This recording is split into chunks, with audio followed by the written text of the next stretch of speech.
You are amazing. You're 94 and you still come to work at Pinewood every single morning.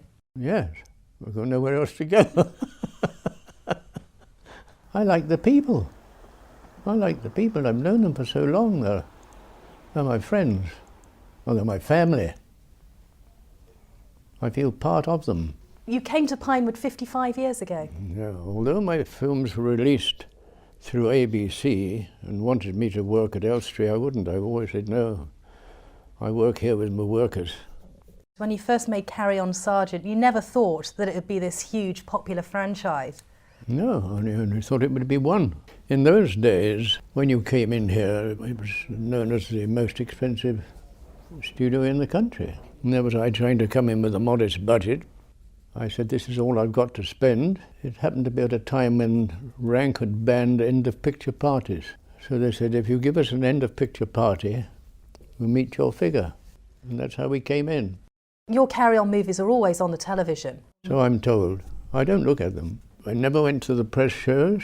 I used to go to the trade shows, but only one reel, because I could tell from that if the audience wanted it or not. And then I'd come away. Otherwise, it's so narcissistic. Why do you think they're so popular, though? Because they're common. There's a common denominator, which is just broad seaside humour. It's what everybody understands. There's nothing better than being common, I promise you. Some people think they are crude and they're not PC anymore and they're offensive to women. What would you say to them? Offensive to women? How can you be offensive to women? We make a fuss of them.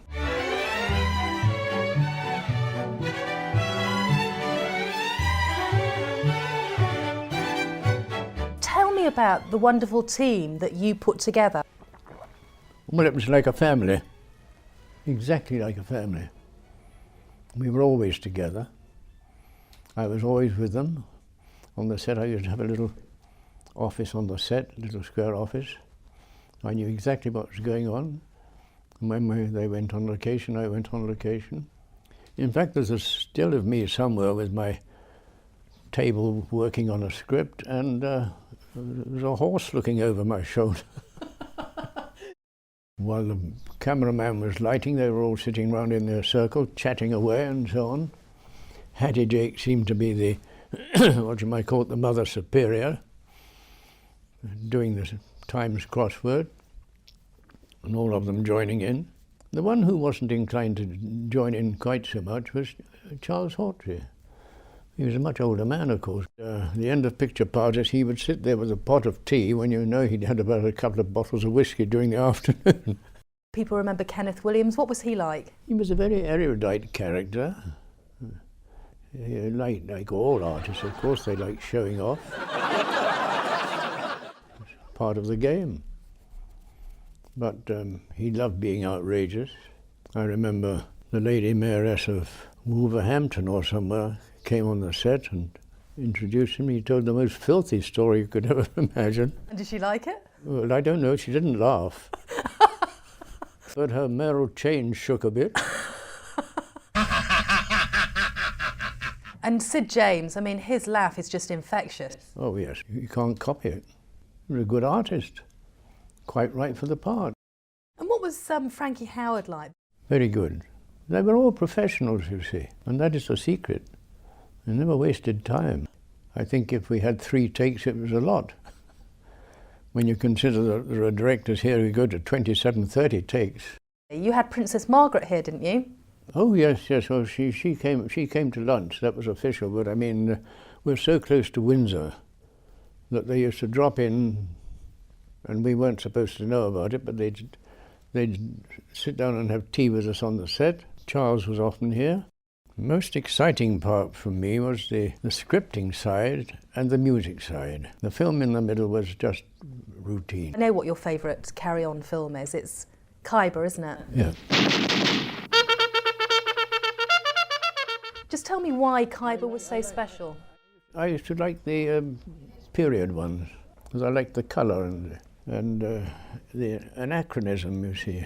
There was that scene in Khyber when Kenneth Williams bangs the big gong. And he says, rank stupidity. And everybody said to me, you can't put that in because Rank's making the film, but they loved it.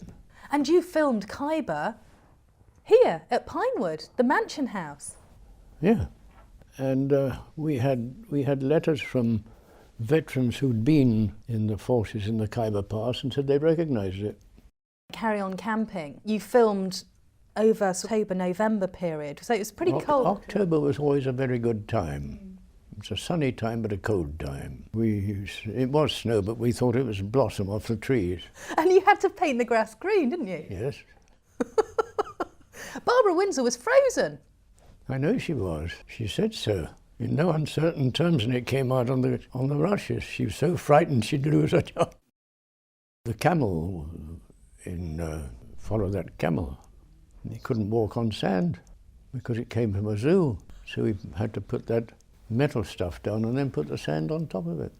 Your films have a real cult following, don't they? And you see many fans every year that come here. All make a fuss. Spend my time signing autographs. On one occasion, a man gave it back to me and said, I can't read it. Well, I said, neither do you if you've done 150 of them. You still write scripts, don't you? Yeah. Tell me about this new Carry On London project, because it's been in the offing for many years, but you're excited about it because you're working on the script again, aren't you? We're getting back to where we were at the very beginning, and now we'll get going. I may not look excited, but I am. I'm past excitement here. You were famously amazing at funding your Carry On movies purely with British money, weren't you? It'll still be British money. You wouldn't take any money from America to make it. Does that make it increasingly difficult, though, not taking money from America? Perhaps, yes. But it does save the problem of working with Americans. But you are very famous for your parties, and you're going to have a real party, not only for your birthday, you're celebrating 94 years, but you're having a great party to celebrate 50 years of the Carry On movies. Well, I worry about the 50th thing because I'm looking forward, and all that's in the past. Now I'm thinking of the future. I want to make 2 or 3 more Carry Ons yet.